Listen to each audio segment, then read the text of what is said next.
Ақпан революциясынан кейін қандай маңызды оқиғалар болды? Қазан төңкерісінен кейін қандай өзгерістер орын алды? Азамат соғысының басталу себебі неде? Алашордалықтар қай тарапта соғысты? Азамат соғысының ірі ошақтары жайлы не білесің? Азамат соғысының салдары қандай болды? Осы сұрақтарға жауап беруге тырысайық.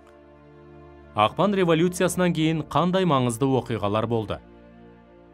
Патша билігіне қарсы ұйымдастырылған 1917 жылғы Ақпан революциясынан кейін 15 наурызда Романовтар әулетінің соңғы өкілі 2 Николай биліктен бас тартқаны жөнінде құжатқа қол қойды. Сөйтіп, Ресейдегі Ақпан революциясы жеңіспен аяқталды. Ақпан революциясынан кейін елде буржуазия өкілдерінен құрылған уақытша өкімет пен жұмысшы, шаруа және солдаттардың кеңес өкіметі орнады. Бірақ бұл қос үкімет бірін-бірі мойындамады. Уақытша үкімет халыққа жер алып бермеді, 8 сағаттық жұмыс уақытын белгілемеді, соғысты тоқтатпады. Сондықтан халық келесі төңкеріске дайындалды. Ол Қазан төңкерісі деп аталды. Қазан төңкерісінен кейін қандай өзгерістер орын алды? Қазан төңкерісі 1917 жылдың 25 қазанында 7 қараша Петроградта қарулы төңкеріс түрінде жүзеге асты. Төңкеріс нәтижесінде үкімет билігі Владимир Ильич Ленин құрған халық комиссарлар кеңесінің қолына өтті. Кеңес өкіметі халыққа бейбітшілік, шаруаларға жер, жұмысшыларға 8 сағаттық жұмыс күні деген ұран көтерді. Сондықтан қарапайым халық кеңес өкіметін жақтаушылар жағында болды. Алайда қазақ өлкесі бір-біріне қарсы күштердің шайқасатын жеріне айналды. Қазақтар бірде қызылдардың, бірде ақтардың қырғынына ұшырап отырды.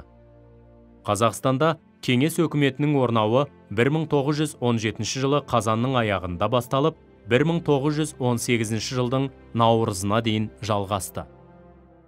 1917 жылы қарашада Қоқан қаласында өткен 4-ші төтенше мұсылмандар съезінде Түркістан автономиясы жарияланды. Үкімет басшысы болып Мұхамеджан Тынышпаев, кейін Мұстафа Шоқай тағайындалды. Алайда Ташкенттегі кеңес өкіметі өздеріне оппозициялық әрекеттегі мұсылмандар өкіметінің қызметімен келісе алмады. 1918 жылы ақпанда кеңестік Түркістанның қарулы күші Қоқан қаласына шабуыл жасап, Түркістан автономиясы құлатылды. Азамат соғысының басталу себебі неде? Большевиктер мен олардың саяси қарсыластары арасындағы қарама-қайшылық 1918 жылғы азамат соғысының басталуына алып келді. Азамат соғысы билік үшін күрестің жалғасы болды. Бірінші, азамат соғысы басталысымен Алашорда бастаған және кеңестер мен большевиктерді қолдаған екі жақ бір-біріне қарсы тұрды. Екінші, ақ гвардияшылар мен қызыл армия арасында ауыр шайқастар басталды. Үшінші, Алашорда кеңестерге қарсы күресу мақсатында ақтар жағында атаман Дутовпен бірікті. Ал Алаштың әскери құрамалары қызыл армияға қарсы шайқасқа қатысты. Алашордалықтар қай тарапта соғысты? Большевиктерге қарсы күштерде ішкі келісім мен ынтымақтастық болмады. Олар Қазақстанға шектеулі автономия берудің өзіне қарсы шықты. Сонымен бірге ақ гвардияшылар қазақ халқын аяусыз қырғынға ұшыратты.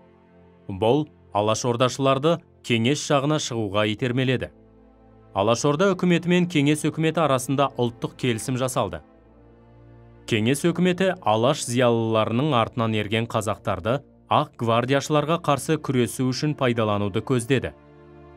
Ал Алашорда үкіметі қазақ халқының амандығы мен бостандығын сақтап қалуды мақсат тұтты. Азамат соғысының ірі ошақтары жайлы не білесің?